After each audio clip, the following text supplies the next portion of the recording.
everyone, welcome back to my channel. ഇത് ഞങ്ങളുടെ Kattappana memories in farm സ്റ്റേയിലെ നൈറ്റ് ടൈമാണ്. ഇത് പാർട്ട് 2 ഓഫ് ദ വീഡിയോ ആണ്. പാർട്ട് 1 കാണേണ്ട ഒരു താഴെ ലിങ്കിൽ ക്ലിക്ക് ചെയ്താൽ മതി. ഇതിപ്പോൾ ഞങ്ങളുടെ അവിടെ ചിക്കൻ ഗ്രില്ല് ചെയ്യാൻ വേണ്ടിയിട്ട് ആ ചേട്ടൻ ഫയർ ക്രിയേറ്റ് ചെയ്യുന്നൊരു വിഷ്വലാണ്. പിന്നെ ഇത് നൈറ്റ് വ്യൂ ആണ് കേട്ടോ. രാത്രി ആയപ്പോഴേക്കും അവിടുത്തെ വൈബ് തന്നെ കംപ്ലീറ്റ് ആയിട്ട് മാറി. ഫുൾ ഫോഗായിരുന്നു. അതിൻ്റെ കൂടെ ആ ലൈറ്റ്സൊക്കെ ഇട്ട് കഴിഞ്ഞപ്പോഴേക്കും നല്ല രസമുണ്ടായിരുന്നു. ഞങ്ങൾ ഒരുപാട് നേരം വർത്താനവും പറഞ്ഞ് ഗ്രില്ലൊക്കെ കഴിച്ച് പാട്ടൊക്കെ പാടി ഡാൻസൊക്കെ കളിച്ച് ഒരുപാട് സെലിബ്രേറ്റ് ചെയ്തു കേട്ടോ.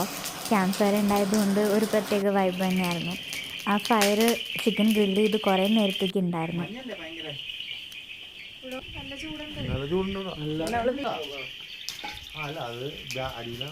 നല്ല ടേസ്റ്റി ആയിട്ടുള്ള ഗ്രിൽ ചിക്കൻ ആയിരുന്നു കേട്ടോ. ആക്ച്വലി ആ ഗ്രിൽ ചിക്കൻ കഴിച്ച് കഴിഞ്ഞിട്ട് ഞങ്ങൾക്ക് ഡിന്നറിനുള്ള ഒരു അപ്പറ്റൈറ്റും ഉണ്ടായിരുന്നില്ല.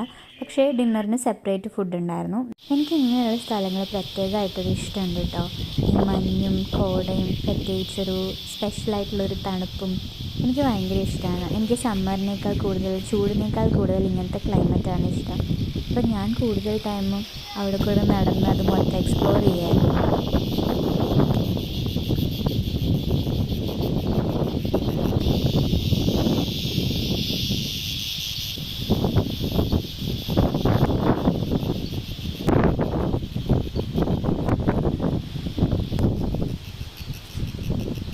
ഇതൊരു ഫാം സ്റ്റേ ആണെന്ന് ഞാൻ പറഞ്ഞിട്ടുണ്ടായിരുന്നല്ലോ. അപ്പോൾ അവിടെ കുറേ ആനിമൽസ് ഉണ്ട്.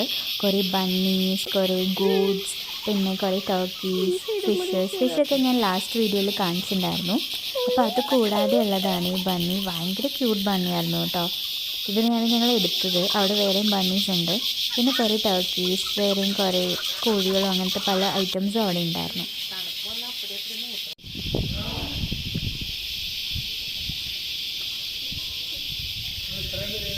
ഇവിടെ തന്നെ ഒരു വാച്ച് ടവർ ഉണ്ട്. അതിൻ്റെ മുകളിൽ നിന്നുള്ള വ്യൂ ഇങ്ങനെയായിരുന്നു. മൊത്തം കോട കൊണ്ട് മൂടിയിട്ട് ഒരു പ്രത്യേക വൈബായിരുന്നു. ഞാനും എൻ്റെ ഹസ്ബൻഡും കുട്ടികളും മാത്രം അതിൻ്റെ മുകളിൽ കയറിയുള്ളൂ. കുറച്ച് ഹൈ ആയിരുന്നു, അത്ര വലിയ സ്റ്റേഴ്സും ആയിരുന്നില്ല. അതുകൊണ്ടാട്ടോ. പിന്നെ അതൊക്കെ കഴിഞ്ഞ് ഞങ്ങൾ പതുക്കെ വരുന്നായിരുന്നു. ഈ താഴേക്ക് വരുമ്പോൾ തന്നെ ക്ലൈമറ്റ് ചേഞ്ച് ആണ്. ഞങ്ങൾ പിന്നീട് പോയ സ്ഥലമാണ് അഞ്ചുരുളി എന്ന് പറഞ്ഞിട്ട് കട്ടപ്പനയിൽ തന്നെയുള്ളൊരു സ്ഥലം. ഇതൊരു ടണലാണ്. 5 കിലോമീറ്ററോളം ദൂരമുള്ള ടണലാണ്. അപ്പുറത്തുള്ളൊരു വാട്ടർഫോളിലെ വാട്ടർ ഇങ്ങോട്ടേക്ക് വരുത്തിക്കാൻ വേണ്ടിയിട്ടാണ് ആ ടണൽ പണിതിരിക്കുന്നത്. 2 സൈഡിൽ നിന്നും ഒരേ സമയത്താണ് അത്ര ടണലിൻ്റെ പണി തുടങ്ങിയത്. അത് കഴിഞ്ഞ് ലഞ്ചൊക്കെ കഴിഞ്ഞൊരു വാട്ടർഫോളിൻ്റെ മുമ്പിൽ നിന്ന് ചായയും കുടിച്ച് ഞങ്ങൾ തിരിച്ച് നാട്ടിലേക്ക് പോന്നു. Thank you for watching.